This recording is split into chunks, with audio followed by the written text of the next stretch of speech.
शुरुआत करेंगे सबसे बड़ी खबर की। देश के खिलाफ अब तक जो पत्थर चलाते थे, अब इन सब की दुकानें बंद होंगी। जी हां, घाटी के गुनहगारों पर चाबुक चलेगा। वो तस्वीरें आपको याद होंगी, हजारों बार आपने वो तस्वीरें देखी हैं। ये देखिए, एक तरफ भारतीय फौज और सेना और पुलिस और दूसरी तरफ पत्थर। ये पत्थर कश्मीर में चला करते थे, आजकल कुछ कम हो गए 370 हट्टे के बाद। ये देखिए, इन पत्थरबाजों को 500-500 रुपए मिलते थे और अब पत्थरबाजी कम हुई है, लेकिन अब इन पत्थरबाजों पर बड़ी कार्रवाई की तैयारी हो गई है। कार्रवाई क्या होगी आपको बताएं, लेकिन जरा पत्थरबाजों के विजुअल में आपको दिखा रहा हूं और एम्बियंस के साथ कि किस तरह से कोहराम मचाते थे। ये देखिए जरा पत्थरबाज कैसे, अगर इसमें आवाज सुना सकूं मैं, कि चढ़कर देखिए पुलिस की गाड़ी पर चढ़कर बुरी तरह से उसे तबाह और बर्बाद करते थे। फुल स्क्रीन जरा तस्वीर में दिखाऊं, उसके बाद बताऊंगा कैसे इनका दाना पानी बंद होगा, कैसे अब इनका बोरिया बिस्तर पैक होगा। तस्वीरें आपके सामने देखिए जरा, ये पत्थरबाजी की तस्वीर कश्मीर से आया करती थी, लेकिन अब इन पत्थरबाजों पर चाबुक चलने वाला है। आइए एक और तस्वीर आपको दिखाते हैं, एक और तस्वीर देखिए जरा। पत्थरबाज, ये देखिए, मास्क लगाकर, हाथों में बैनर लेकर, आईएसआईएस का झंडा भी लेकर ये पत्थर चलाया करते थे देश की फौज पर, सेना पर। लेकिन अब ये पत्थरबाजी बंद करनी पड़ेगी, क्योंकि सरकार ने तैयारी कर ली है इनके खिलाफ बहुत कड़ा एक्शन लेने की। देखिए क्या होने जा रहा है इनके खिलाफ, आपको बताते हैं इन पत्थरबाजों पर नकेल कैसे कसी जाएगी। सबसे बड़ी चीज देखिए कि पत्थरबाजों को अब सरकारी नौकरी नहीं मिलेगी। अगर हाथ में पत्थर उठाया और सेना की तरफ चलाया और शिकंजे में आ गए तो कोई सरकारी नौकरी नहीं दी जाएगी।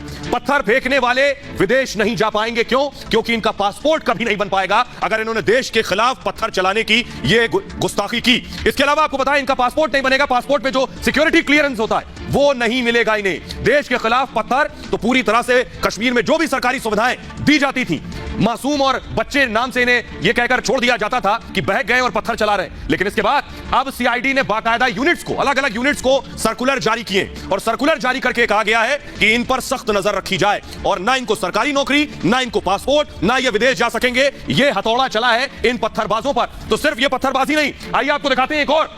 इससे पहले अब तक आतंकियों को समर्थन करने वाले बहुत से थे। सलाउद्दीन की तस्वीर आप बखूबी जानते हैं, बड़ा आतंकी पाकिस्तान अधिकृत कश्मीर में छिपा होता है। सोचिए, ये आतंकी देश के खिलाफ साजिश रचता था और इसकी औलादे, इसके सुपुत्र, इसके बेटे कश्मीर में नौकरी कर रहे थे। अब तक कश्मीर में सरकारी नौकरी कर रहे थे, सरकार से पैसा ले रहे थे और पिता से भी संपर्क में थे। इनके ऊपर भी हंटर चला। घाटी में आतंक और आतंक के पनागारों पर एक के बाद एक प्रहार हो रहा है। एक तरफ तो सेना आतंकियों को ढेर कर रही है, वहीं आतंकवादियों के समर्थक एक एक के पर चाबुक चल रहा है। कुछ दिन पहले जम्मू कश्मीर में सरकारी नौकरी करने वाले 11 लोग बर्खास्त कर दिए गए। ये लोग नौकरी की आड़ में आतंकियों की मदद कर रहे थे। इन 11 लोगों में आतंकी सलाउद्दीन के 2 बेटे शामिल। 2 बेटे सलाउद्दीन का बड़ा बेटा सैयद अहमद शकील हिजबुल के लिए हवाला के जरिए पैसे भेजने का काम कर रहा था। वहीं छोटा बेटा शाहिद यूसुफ, जो कि कृषि विभाग में नौकरी करता था। सोचिए, कृषि विभाग में नौकरी कर रहा था, हमारे आपके टैक्स के पैसे से तनख्वाह उठा रहा था, अपने पिता के आतंकी संगठन से जुड़ा हुआ था। फिलहाल इन सभी आतंक के पनागारों को बर्खास्त कर दिया गया। वहीं अब मतलब साफ है कि देश के खिलाफ साजिश रचने वाले ऐसे गद्दारों से कोई रहम नहीं बरता जाएगा। ऐसे गद्दारों पर कार्रवाई का सिलसिला जारी रहेगा।